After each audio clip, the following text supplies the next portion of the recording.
ಪಾಠ ಕಲ್ತಾರೆ ಜೀವನ ಸವಿಯೋಟ ಸಂಕಲನ ವ್ಯವಕರಣ ಗುಣಾಕಾರ ಭಾಗಾಕಾರ ತಿಳಿಯಬೇಕು ಮಗಳೇನಿ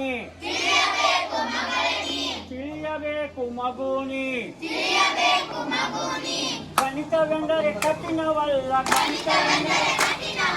ಸಂತಸದ ರಸದೋಟ ಸಂತಸದ ರಸದೋಟ ಗಣಿತವೆಂದರೆ ಗೌರವೇನು ಗಣಿತವೆಂದರೆ ಭೂತವೇನು ಏಕೆ ಹೆದರಿಕೆ ಮಗು ಅಳಿಸಿ ಹೋಗಲಿ ಚಿಂತೆ ಕಟ್ಟಲು ಅರಳಲಿ ಹೂನಗು